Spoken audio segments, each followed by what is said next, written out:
the first to know Nsem-Pii TV. Sir Jebekaya Enche and President John Dramani Mahama Edebabetu Idase Waboshi Akwakopiemu Ewo Auditors General Asheye Mino Kasa Edi Wetimi Akwako declare an asset Wetimi assign a manner appointees no up to 31st of March Ubia Enko na Onkonko declare no asset na no and former Auditor General Daniel Dumelovo etimi akasa ede afa eno say sa asset declaration no eya na esan eye ne sere na same constitution no obi abone a ejina so ede punish no same constitution na ka bibi anipa na pa na oye openso a ompese obeye efri say Nenka was a John Dramani Mahama creating declare an asset, sending Branakana and Sakrana Yaswani in.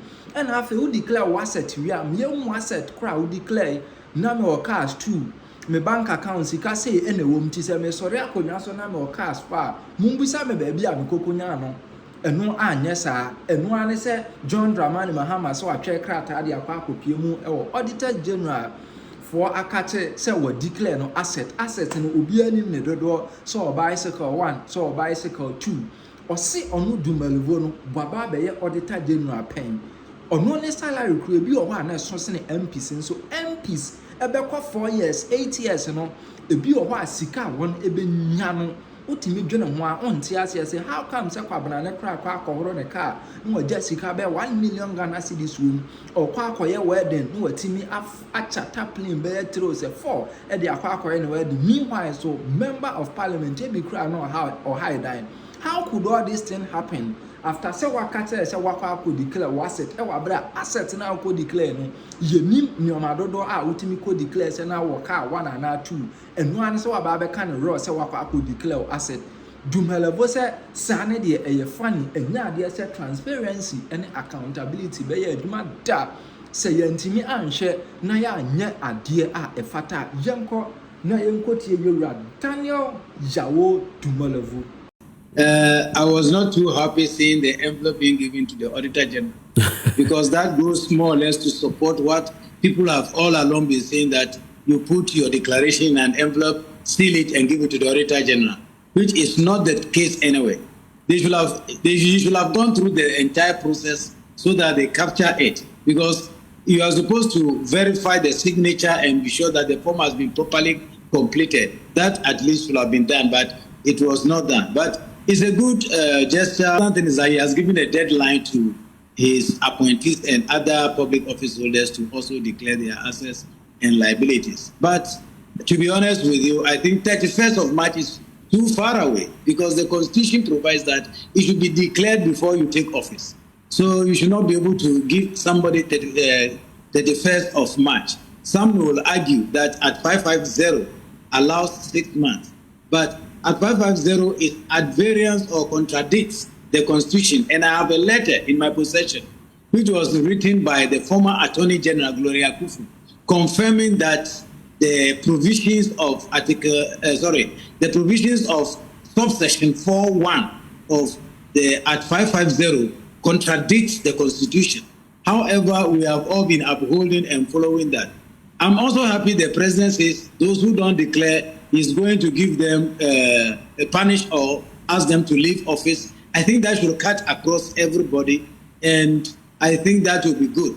Except that I would like to say this declaration is good. We must add to it, lifestyle audit and the reversal of burden of proof.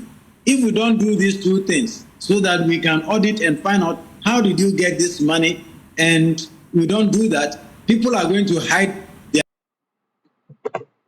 resources or their assets with their families and friends. So everybody who is suspected of being an ally of a political or public office holder must be subjected to lifestyle audit. And once you can prove that the resources at your disposal are far more than your sources of income, then you must prove to the state. Otherwise, these resources should be taken away from you. UK, United Kingdom has done it. Several countries, the latest to do it about a month ago is Ethiopia. In fact, even Ethiopia backdated this 10 years.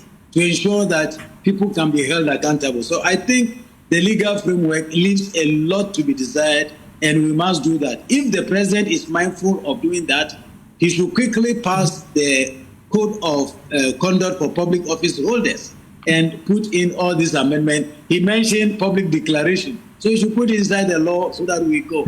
And I think it will be a big plus for him. For you, the proponents of, reforming the asset declaration regime, is it the case that you're always suspicious of the political class or the Article 71 office holders?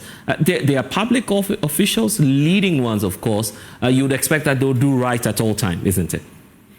We are not suspicious of them. They have proven time and again that they have been stealing the public funds. That's the fact. The evidence abounds. Look at the Auditor General's report. You see that people holding public funds have been always misappropriating or using the money for their benefits. Put the Auditor General's report aside. Many of them have been in office just for 4 years, maximum 8 years. See how filthy rich they are. They are terribly rich. And if you look at their salaries, I used to see some of the MPs that ask Auditor General, my salary is bigger than yours, but you seem to be 10, 20, 100 times richer than me. How did you make it? So the truth on the ground, not suspicion, is that they have been stealing public funds. That is why we want to know how much you had before coming and how much you had on your exit. I'm not saying all of them, but there are some of them who clearly have been abusing their office. And I'm interested in some of your interesting, encounter with the enforcement of the law in terms of the asset declaration regime. Obviously, you've had some interesting cases to deal with, isn't it? Yes, I did. In fact, when we started, it was clear that even the judiciary, who we thought should be at the forefront of law enforcement, they didn't declare. In fact, including the former Chief Justice, Justice Eni Yabua, and the rest, several of them, judges of the High Court, Court of Appeal, Supreme Court, they were all not declaring. And when people complained or petitioned the Commission for Human Rights, I was completely disappointed when the Human Rights Commission just said that, there are no punishments prescribed in any law for them, or at 550 does not prescribe any punishment, so go and sin no more. I thought that if the Constitution said do something before you can enter office or you can assume office, and you didn't do that before coming to office, you are occupying the office unconstitutionally. For instance, could President Mahama just wake up on the 7th of January 2025 and say that I've been voted for as a president, so I'm going to start as a president? I don't want swearing in. No, it cannot happen. But how come that we judiciously comply with those requirements, even including swearing in of ministers, but then as a declaration which is supposed to be done by the same constitution asking for it, say do that before you assume the office, they don't do it. So I think we need to take it seriously. But like I said, if we declare the assets properly with punishment and publication, and we don't add lifestyle audit to ensure that people will be audited to see whether their sources of income are commensurate with the resources they have, and there is no reversal of the burden of proof, it is not going to help us. So we may have to bring all those ingredients in to ensure that asset declaration helps us in the fight against corruption. Because I was going to ask you that what will it change if perhaps you've been appointed as an MD or a politician and into the political class, and then you declare your assets. If you do so, the public is just having or gaining knowledge about what you have. But how does that practically fight corruption? Yes, what it does is that if it is done and done properly, what we are saying, where we put it in the public domain, it means everybody knows that before Daniel was appointed MD of this state enterprise, he has only one house.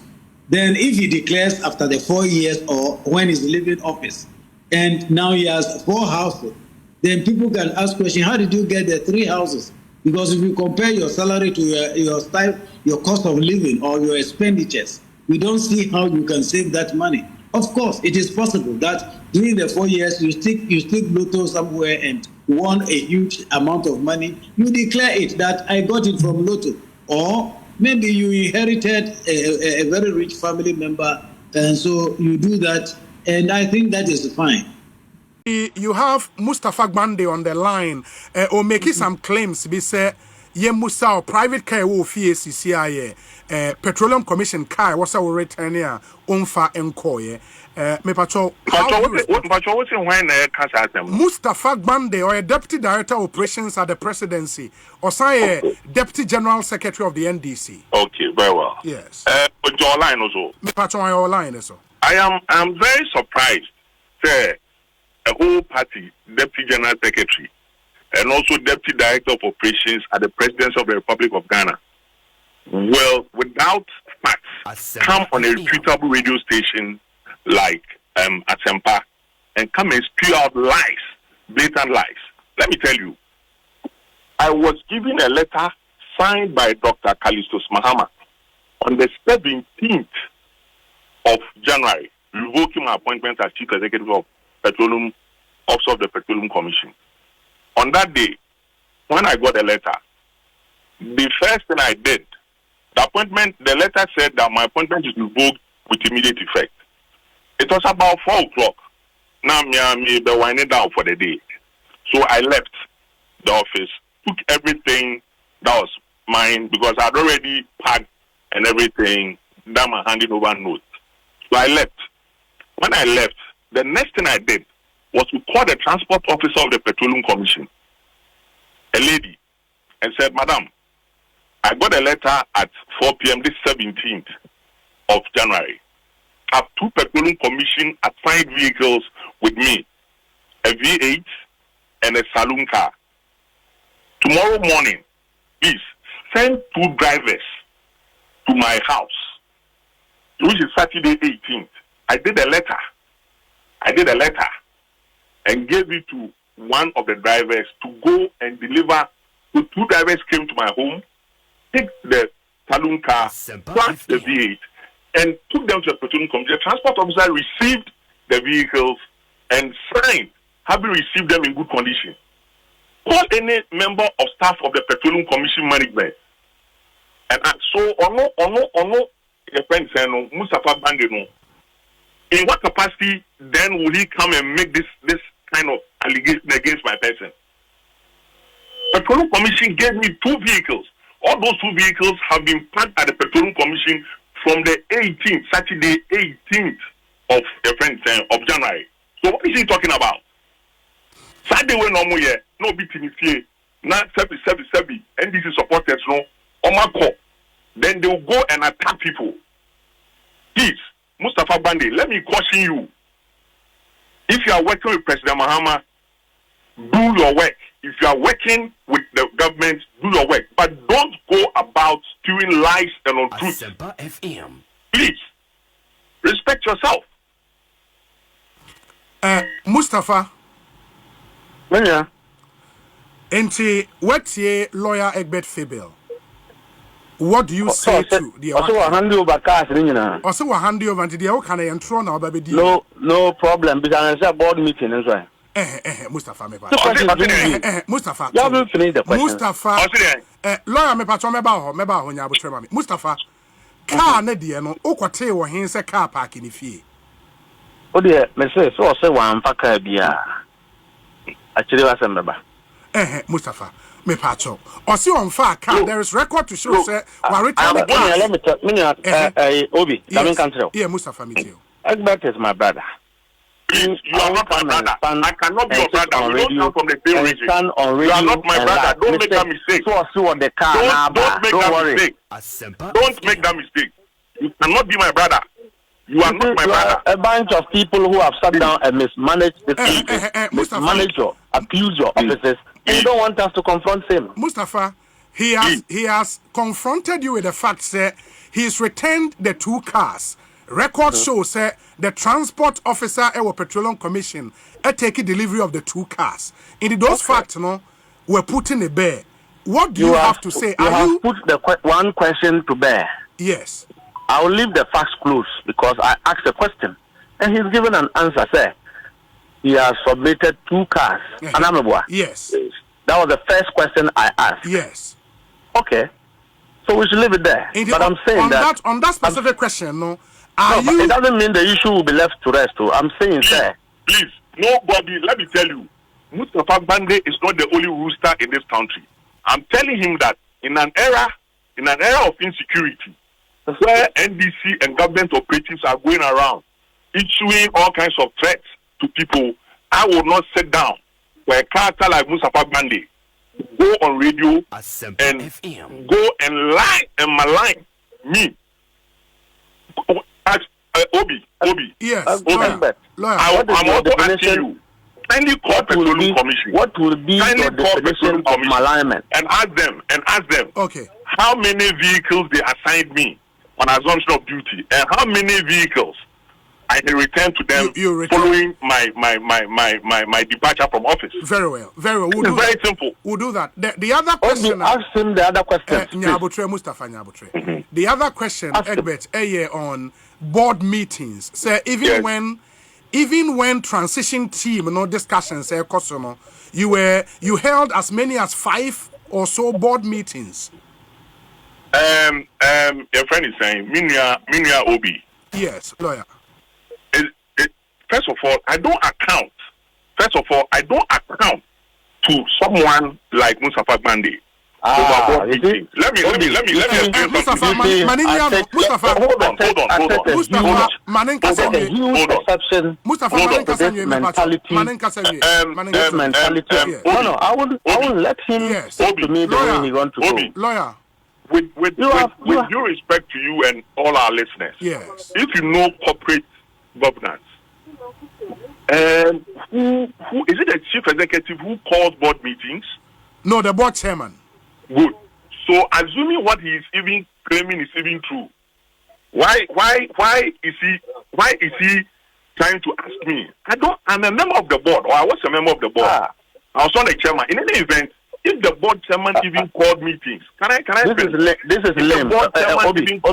Mustafa, he has very good reasons to call CEO, not a board secretary. In any event, Katia Mustafa said, Unquestioned Presidential Transition Act in Ghana, the schedule, it provides that the tenure of all persons who are on the board of any state, your friend saying entity, lapses on the day a new president is sworn in office. The day a new president is sworn in office is fixed on the 7th of January. So is he trying to suggest that when at the elections, December 7, December 9, about results were declared, no board in this country should have held a meeting? Please. So you see?